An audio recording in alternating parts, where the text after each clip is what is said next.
Hola, ¿qué tal amigos y amigas? Sean bienvenidos a un video más. El día de hoy vamos a estar hablando de tres noticias que están pasando en México y que tienen que ver con la economía mexicana. En primer lugar vamos a estar tocando el tema de la nueva calificadora que acaba de dar su calificación, valga la redundancia, para nuestro país, a pesar de que el PIB, esa es otra nota, acaba de dar también a conocer el PIB se creció más de lo que se estaba esperando, rompió las expectativas aquí en nuestro país. Y por último, también vamos a estar hablando acerca de nuevos impuestos que se van a instalar a la DIA. Así que sin más, les agradezco que estén aquí conmigo, que dejen su like, que dejen su comentario, que dejen una suscripción. Y vamos a comenzar con la información. Y bueno, lo primero hay que ir hablando de la nueva calificación que le acaban de dar a México. Y es la de HR Ratings. Y es que ellos acaban de cambiar, así como ya lo hizo Moody's. Moody's fue el primero en cambiar la perspectiva a negativo. Ahora le toca a HR Ratings en cambiar la perspectiva de nuestro país a negativo, mientras mantiene la misma calificación. O sea, en otras palabras, están avisando que si las cosas empeoran, o más bien dicho, si no mejoran, van a tumbarnos. ¿Qué es lo que tienen que mejorar? Bueno, hay que leer para esto un poquito su reporte para ver qué es lo que ellos dicen. Por ahí se ve como que la cosa está turbulenta. Dice, HR Ratings cambió la perspectiva de México de estable a negativa y ratificó las calificaciones de corto y largo plazo de riesgo soberano, informó la firma en un comunicado. Hoy, HR Ratings explicó que el cambio es resultado del deterioro en sus estimaciones de crecimiento económico en el 2024 y 2025 para México, así como su expectativa de una reducción más lenta del déficit fiscal para el 2025 respecto a lo estimado por la Secretaría de Hacienda, lo cual podría presionar la deuda neta como proporción del PIB. ¿Eso de qué están hablando, no? Si te acuerdas, el paquete fiscal de nuestro país está contemplando que se vaya a bajar en 2% la deuda de México, o más bien dicho, el déficit que se tiene contra el...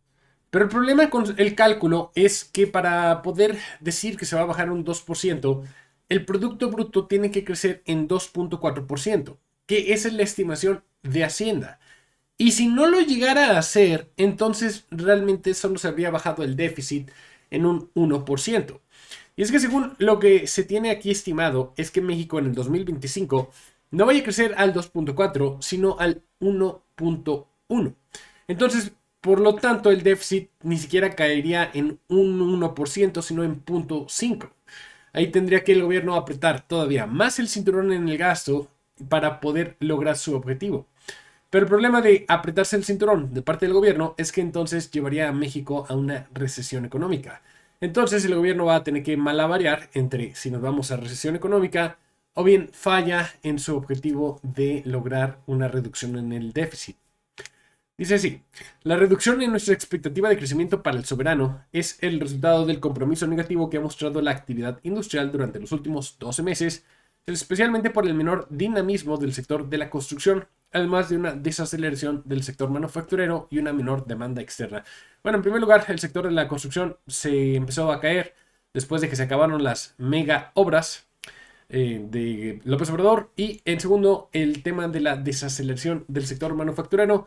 Eso tiene que ver más con una demanda más débil de parte de Estados Unidos, porque también ellos están desacelerando. Entonces, si te fijas, aquí, bueno, de hecho también marca el tema electoral, el tema de que Estados Unidos o Donald Trump va a llegar a la presidencia de Estados Unidos, lo cual crea una clase de incertidumbre. Pero si te fijaste, no hablaron en ningún momento de la reforma judicial, que es lo que aquí en México se decía mucho.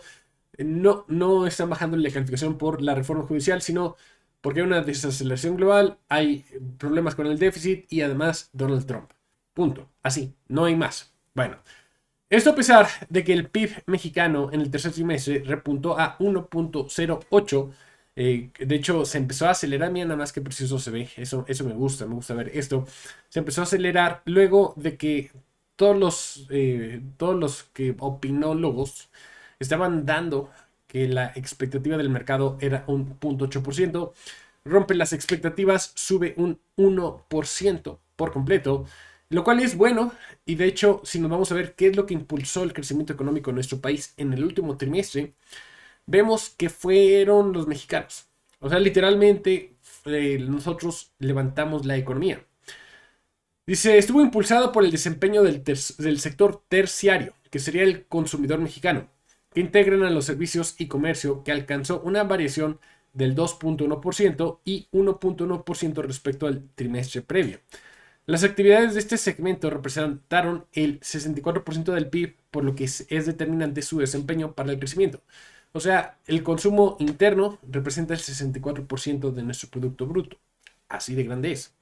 Si bien resultó más dinámico el avance de las primarias, que engloban a la pesca, agricultura y ganadería, apenas representó el 3.4%.